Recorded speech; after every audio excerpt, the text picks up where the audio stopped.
As-tu déjà pris un moment pour lire le psaume 23, pas rapidement, pas comme une habitude, mais en t'arrêtant vraiment sur chaque mot? Parce que la plupart des gens pensent connaître ce texte.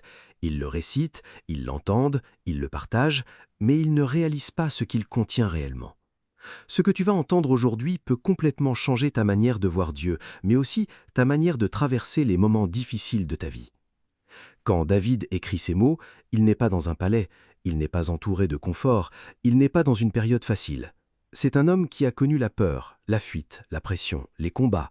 Un homme qui a dû survivre dans des conditions extrêmes, qui a affronté un lion, un ours et même un géant, comme on le voit dans 1 Samuel 17. Donc, quand il ne parle pas en théorie, il parle avec expérience. L'Éternel est mon berger, je ne manquerai de rien. Cette phrase semble simple, mais elle est profonde. Elle ne parle pas d'une religion, elle parle d'une relation vivante.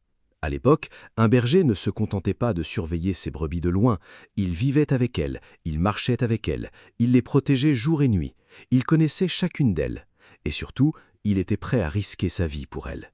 C'est exactement ce que confirme Jean 10, 11, où il est dit que le bon berger donne sa vie pour ses brebis. Cela veut dire que Dieu n'est pas quelqu'un de distant, il n'est pas seulement présent dans les moments spirituels ou dans les lieux religieux, il est là dans chaque instant, dans chaque décision, dans chaque doute. Même quand tu ne ressens pas, il est là.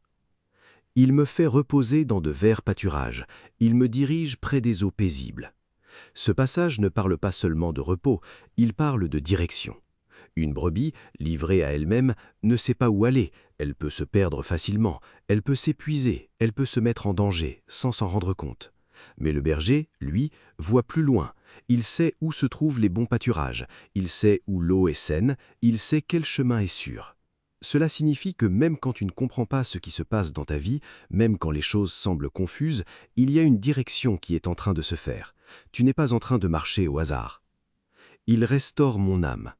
Ce mot « restaurer » est puissant. Il ne signifie pas simplement apaiser, il signifie ramener, relever, remettre debout. C'est l'image d'une brebis qui est tombée, qui est fatiguée, qui est incapable de se relever seule. Et le berger vient, la prend, la relève, la remet sur ses pattes.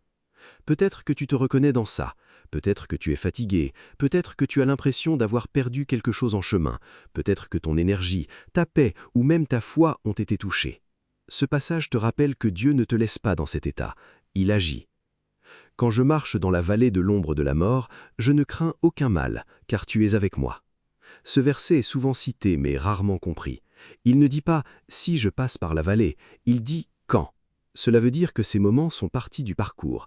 Les saisons difficiles, les périodes sombres, les moments où tout semble incertain, ce ne sont pas des accidents. Mais ce qui est encore plus fort, c'est la suite. Je ne crains aucun mal. Ce n'est pas parce que le danger n'existe pas, ce n'est pas parce que tout est devenu facile, c'est parce qu'il y a une présence.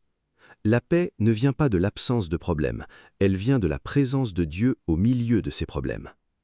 Ta houlette et ton bâton me rassurent. Ces deux éléments ont une signification très concrète. Le bâton servait à défendre les brebis contre les attaques, contre les prédateurs, mais il servait aussi à corriger, à ramener une brebis qui s'éloignait. Comme le rappelle Hébreux 12, 6. Dieu discipline ceux qu'il aime. Cela veut dire que certaines choses que tu perçois comme des obstacles, des blocages ou même des corrections dans ta vie ne sont pas là pour te détruire, mais pour te protéger. La houlette, elle, était utilisée pour tirer la brebis, pour la sortir d'un endroit dangereux, pour la rapprocher. C'est une image forte.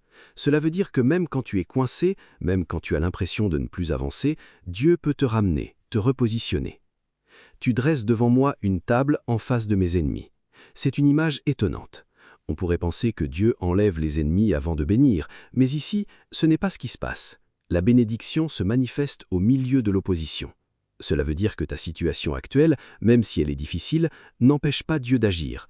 Au contraire, c'est parfois dans ces moments que ce qu'il fait devient encore plus visible. Et comme il est dit dans Ésaïe 49, 25, Dieu lui-même s'occupe des combats que tu ne peux pas gérer seul. Tu oins d'huile de ma tête et ma coupe déborde.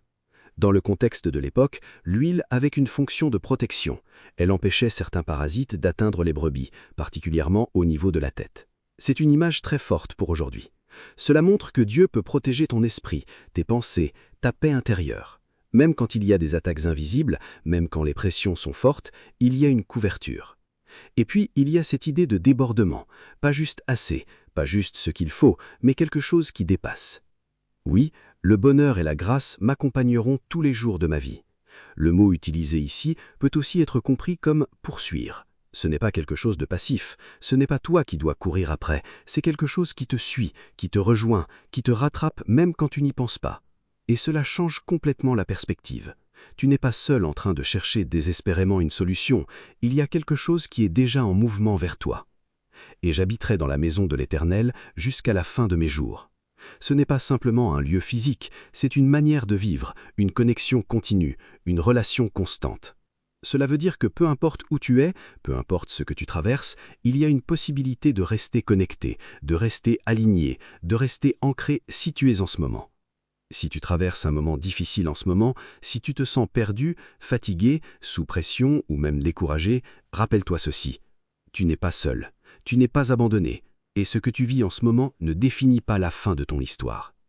Prends un moment maintenant, ferme les yeux si tu peux, et dis simplement « Seigneur, sois mon berger. Guide-moi, même quand je ne comprends pas. Relève-moi là où je suis tombé. Protège mon esprit. Donne-moi la paix au milieu de ce que je traverse. Et conduis-moi là où je dois être. » Amen. Et si ces paroles résonnent aujourd'hui, écris simplement dans les commentaires « L'Éternel est mon berger ». Parce que parfois, une déclaration sincère peut marquer le début d'un vrai changement.